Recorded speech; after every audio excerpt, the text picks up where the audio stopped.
There are two kinds of people who make fun of Islam. Please understand. There are two kinds of people who make fun of Islam.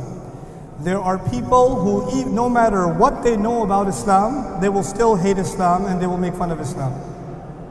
You can never impress them. You can never convince them. These are the children of Abu Lahab. You can never convince them. Even if the Prophet ﷺ is living next door, you cannot convince them. The second kind of people that make fun of Islam know nothing about Islam. They have no idea about Islam. All they know is the crazy behavior of Muslims. That's all they know. And so they assume that the Muslims are crazy because Islam made them crazy. So they're actually not making fun of Islam, they are making fun of Muslims. Because Muslims do ridiculous things. That's the first thing. The second thing is that there is a difference between the enemies of Islam today and the enemies of Islam at the time of Rasulullah sallallahu alaihi wasallam. Please listen to this carefully. At the time of Rasulullah sallallahu alaihi wasallam, the enemies of Islam were there because the Rasul sallallahu was inviting people to be honest. He was challenging corruption. He stood for justice. He was telling people that the slave and the slave master are equal. They have to stand in one line. He was destroying the system of Quraysh and replacing it with the justice of Islam. They became his enemies because he was talking about the truth. And every time you meet the Prophet ﷺ, and every time you meet a Sahabi of the Prophet ﷺ, you will get the same exact message of truth. Not only in their speech, but also in their practice. And that some people hated it. And so they became enemies of Islam. Today, do the Muslims have enemies? Yes. But Muslims have enemies for political reasons, for economic reasons, for social reasons, for business reasons, but they don't have enemies to Islam because we are the champions of justice and we stand tall for the oppressed. They don't know anything about that. We don't do that, and we have enemies but for different reasons. You understand? So what people do sometimes is they compare the enemies of the Prophet ﷺ of that time to our enemies of this time. Two different things because they are enemies for two different reasons. Now, how do we respond? The first thing is, Rasulullah sallallahu alaihi wasallam, Allah says about him, وَرَفَعْنَا لَكَ ذِكْرَكَ. We raised your mention every single day when the adhan is recited and somebody recites Ashhadu anna Muhammadan Rasulullah. If the sound goes in your ear, what do you say? Sallallahu alayhi wasallam. Every single second of the day, somewhere in the world, there is adhan happening. And somebody is saying Sallallahu alayhi wasallam. We are elevating the mention of Rasulullah Sallallahu alayhi wasallam 24/7. 24/7, not by one person, billions of people. And on top of all of that, that's just human effort. But on top of all of that, إِنَّ اللَّهَ وَمَلَائِكَتَهُ يُصَلُّونَ عَلَى النَّبِيِّ.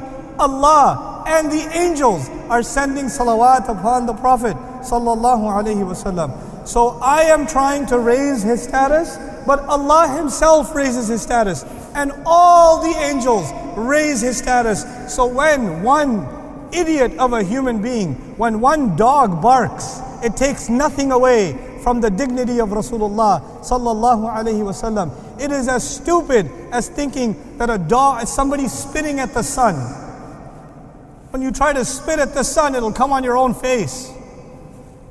You cannot make fun of Rasulullah sallallahu alaihi wasallam. It is impossible.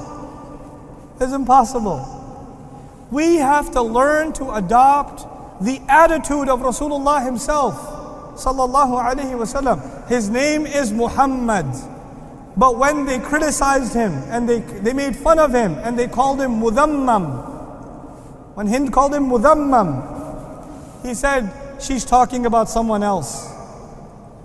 He just said, I don't know who that is. She's talking about someone else. He did not say, how dare you call me with... No. Wait. Don't worry. Let it go. You don't have to. Let me tell you this. If a dog is barking at you, you're walking on the street, a dog came, ruff. What do you say? Oh yeah? Ruff. When a dog is barking at you, what do? You leave it alone. You leave it alone. Let these dogs bark. Let them bark. Actually, when you answer them, then they get louder. And then more dogs show up. These people need attention. They need attention. That newspaper had few thousand distribution. After the Muslims protested, after the Muslims did this idiotic thing, they did something the Rasul would never allow, sallallahu alaihi wasallam. When they killed these people, did they honor the Prophet? Now that same cartoon that some few hundred people saw has been seen by millions, if not billions of people. These people think they helped the Prophet sallallahu alaihi wasallam. They spread the problem way more. They helped the advertising more than anybody could have done. More than anybody could have done. Actually, the people who made fun of the Rasul sallallahu alaihi wasallam did a crime. But the Muslims did far bigger crime. Far bigger, because they spread it all over the world. There are even people saying, hey, I don't know what this cartoon is, let me see. Even the Muslims are looking at it. Don't look at it. Don't look at it. Don't spread it. Because even when you click the video or click the fan page or whatever, just to see, I'm not a fan, I just want to see what they did. Then you are adding to the hit count, yes? So it looks like it has 10 million hits or 15 million hits or whatever. And you know what happens on the internet, right? When something has a lot of hits, and you say, let me look at it, it has a lot of hits. So you are supporting it, even if you're against it. The best thing to do when a dog barks is what? Ignore it. This nonsense will continue, and wallahi, much worse than this has already been done. It's been done. And it's not new. It's been happening since the time of the Prophet sallallahu alaihi wasallam. So we need to understand, first of all, this does not affect anything. Then the next point. The next point is, am I offended? Absolutely. Absolutely I am offended. Are the Muslims supposed to be offended? Absolutely. I have a suggestion. I have a suggestion that Muslim organizations, Muslim governments, Muslim institutions bring lawsuits. Take these people to court for defamation. If the Jewish community in Europe can ban the conversation about the Holocaust, you cannot deny the Holocaust in Europe. You go to jail. They say they have freedom of speech until you talk about the Holocaust. In America, you have freedom of expression until you burn the American flag. There are some things they will not let you do. Every society has some things that are offensive to them. Muslims are no different. This is offensive to us. But I am arguing we have to learn to speak their language. These people, they don't worship anything except money. All they worship is what? Money. When we protest and we make a lot of noise, we give them publicity. And when they have more publicity, they make more money. But when we take them to court and we sue them for millions and billions of dollars, they lose their money. We need to learn the language of attack. We need to become more sophisticated in our attack. Protests will not do anything except help them.